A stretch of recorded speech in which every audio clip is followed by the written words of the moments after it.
Tucker Carlson, friend of the show, had a debate with every one of the Republican presidential candidates, but the one that's most interesting, perhaps, let me know if you agree in the comments, is the one with Mike Pence, where Mike Pence advocated for further spending on the Ukraine-Russia conflict. Of course, the Ukrainian people should be protected at all costs, but wouldn't the best way to do that be by bringing an end to the war? Let's see what Tucker and Mike said. Along the way, the Biden administration has been slow in providing military support. Make no mistake about this. We promised them 33 Abrams tanks in January. I heard again 2 weeks ago in Ukraine, they still don't have them. We've been telling them we'll train their F-16 pilots, but now they're saying maybe January we'll let somebody transfer some jets. I'm sorry, Mr. Vice President, have you, I know you're running for president. You are distressed that the Ukrainians don't have enough American tanks. Every city in the United States has become much worse over the past 3 years. Yeah. Drive around. There's not one city that's gotten better in the United States. And it's visible. Our economy has degraded. The suicide rate has jumped. Public filth and disorder and crime have exponentially increased. Right. And yet, your concern is that the Ukrainians, a country most people can't find on a map, who've received tens of billions of U.S. tax dollars, don't have enough tanks. Tucker is making the key point. What business is it of the United States of America and the American people to continue and perpetuate this conflict? Of course there is a duty of solidarity around the world, between the world's people, but how do we see that practiced elsewhere? It isn't, is it? That's clearly not the motivation. Anyone in politics, anyone in finance who sits in a public forum and says this war is about the support of Ukrainian people, I believe is just lying. And Tucker raises this significant point. Who in American politics, elected officials there to represent the American people, has the authority to take American tax dollars and funnel it primarily towards the weapons industry? The Pentagon can't pass an audit. Many of these weapons can't be accurately tracked. Some of these weapons have ended up in the hands of Mexican drug cartels. This is a significant area of inquiry. To hear Mike Pence, a representative of the Republicans, who's supposed to be opposing the establishment, singing from the exact same hymn sheet of the Biden administration, tells us something significant about American politics. Both sides, when it comes to it, support the same mechanisms, support the same objectives and agenda. And astonishingly, ridiculously, it isn't the support and representation of the American people. They don't seem to really care. Or in the case of Mike Pence there, even seem to realize that that is the tack that Tucker's going to take. Tucker Carlson's success is built upon reading the room that is the United States of America, recognizing that the majority of American people might think, well, what are we doing here in America? We know there's wars all over the world. We know there's atrocities all over the world. Some of them have been perpetuated using our taxpayer dollars historically and contemporaneously. So why are we suddenly all righteous about this conflict? Is there another agenda at play? I think it's a fair question to ask, like, where's the concern for the United States in that? Well, it's not my concern.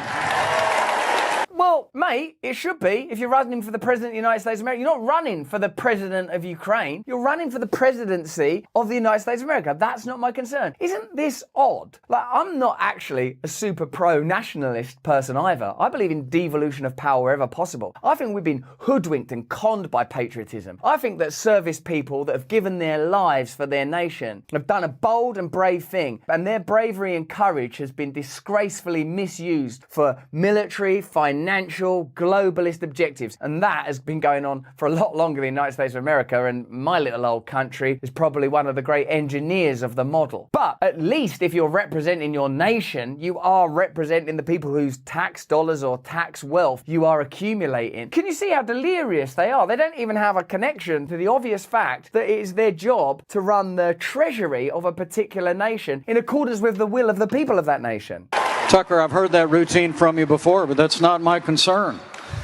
I'm running for president of the United States because I think this country's in a lot of trouble. Yeah, I think Tucker Carlson was saying that America is in a lot of trouble, and perhaps is in a lot of trouble because instead of representing the interests of American people, it's representing the interests of the military-industrial complex, big pharma, big tech, and that the political class has been long co-opted by corporate and financial interests that you can safely call global because they don't significantly or sufficiently pay taxes in the countries in which they operate. They frequently receive subsidies subsidies, I'm talking about big food and big agriculture, from the countries in which they operate. And the guiding principle is not what is best for American people, all American people, but what can we do to extract public wealth and funnel it towards private interests? And the number one answer to that question seems to be war. And to further augment this globalist agenda and to create a bureaucratic structure to facilitate more global conflict, NATO wants to expand. Senators Dan Sullivan, Republican, Arkansas, and Tammy Duckworth, Democrat, Illinois, agreed on Sunday that NATO expansion into Asia was inevitable. What about the lack of democracy in that statement? It's inevitable. You fund NATO, but it's inevitable. You're not like, well, would you like that or not? As the Western military alliance increasingly has its eyes on China. That's good news because China, like Russia, are a real pushover nation when it comes to wars. Expanding into their territory is the very kind of thing that might provoke them. And has anything like that happened recently? Oh yeah, the war we're in right now. Both senators made the comments on NBC's Meet the Press. Meet the Press, funded by Pfizer, I assume. When asked by host Chuck Todd if NATO expanding into Asia was inevitable, Sullivan replied, I think it is, and I think it was a positive summit. Well, that's the news, everyone. We're going to have another war against an indefeatable nation. Good night. No. Here's some analysis from Pulitzer Prize-winning conspiracy theorist Chris Hedges, who in a proper and sensible world would be lauded as an elder and as a wise person of our global tribe who can warn us of the direction we're heading in based on what he's investigated previously. But in our culture, he's regarded as some nut job whose content gets pulled off the internet. That's how crazy it's become. The Russian invasion of Ukraine was a war crime, although one that was provoked by NATO expansion. Already, Chris Hedges is explaining to us that two things can be true simultaneously. The invasion was a war crime. It's not like you have to go, I love Russia and they should be able to do what they want. But it was provoked by NATO. Oh, that's how it happened. Now I'm a bit cleverer. And by the United States backing of the 2014 Maidan coup, which ousted the democratically elected Ukrainian president Viktor Yanukovych. Yanukovych wanted economic integration with the European Union, but not at the expense of economic and political ties with Russia. The war will only be solved through negotiations that allow ethnic Russians in Ukraine to have autonomy and Moscow's protection, as well as Ukrainian neutrality, which means the country cannot join NATO. The longer these negotiations are delayed, the more Ukrainians will suffer and die. Their cities and infrastructure will continue to be pounded into rubble. That shouldn't be a controversial statement. That seems to me to be an accurate diagnosis. Ukraine can't join NATO because Russia do have a voice in the world. And there are ethnic Russians living in Ukraine and they want autonomy and an affinity with Moscow. If that can be achieved, what's the problem? I'm sure, as with all geopolitical issues and regional disputes with long, old, historic roots, there will be complexity. But we're not talking about how do we achieve perfection. We're talking about, is there something better than what's happening now? The deaths of thousands of Ukrainians daily, the squandering of American tax dollars, the increasing tension and destabilization of our planet. Could we improve on that? Maybe. But this proxy war in Ukraine is designed to serve US interests. That's already been publicly admitted by Mitch McConnell. The most basic reasons for continuing to help Ukraine degrade and defeat the Russian invaders are cold, hard, practical American interests. It enriches the weapons manufacturers, weakens the Russian military, and isolates Russia from Europe. What happens to Ukraine is irrelevant. That's the cold, hard truths. This is the kind of statement that shows you how globalist, corporatist politics really works. This is an insight into the mindset of the people that make these decisions. First, equipping our friends on the front lines to defend themselves is a far cheaper way, in both dollars and American lives, to degrade Russia's ability to threaten the United States, admitted Senate Republican leader Mitch McConnell. Second, Ukraine's effective defense of its territory is teaching us lessons about how to improve the defenses of partners who are threatened by China. It is no surprise that senior officials from Taiwan are so supportive of the efforts to help Ukraine defeat Russia. Third, most of the money that's been appropriated for Ukraine security assistance doesn't actually go to Ukraine. It gets invested in American defense manufacturing. This is not investigative reporting from detractors of the war. This is the voice of the people that are perpetuating the the war, explaining to you what they're doing. Remember the era when it was just flags on windows, the yellow and blue bit? That's gone now, hasn't it? We're not doing that anymore. Support Ukraine, because that was only necessary to get you over the hump, to establish the principle. We're spending your tax dollars on this war. Why? What? Humanitarianism, suffering children, which is all true. Once they've got you there, then you're just there now, aren't you? How many times have they done that? Once they establish the principle, it's like as if it's a pipeline. Once the pipeline's established, the fuel or the revenue or whatever's required, your tax dollars can flow. Then it has to be disrupted. Could get the Navy SEALs to blow up the pipeline, I suppose. Not Navy SEALs, Ukrainians, Danish, Finnish, I don't know. Someone should blow up that pipeline though. It funds new weapons and munitions for the US Armed Forces to replace the older material we've provided to Ukraine. Let me be clear, this assistance means more jobs for American workers and newer weapons for American service members. But American workers and American service members are not the object. This war is not about how can we help American workers or American service members or Ukrainian people. It's about the generation of profits and dominion over Russia. Once the truth about these endless wars seeps into public consciousness, the media, which slavishly promotes these conflicts, drastically reduces coverage. Wow. At the beginning, when they're popularizing it, they cover it. Then when people start to go, is this good that I'm paying for this? War? What war? Have you seen the new Indiana Jones film?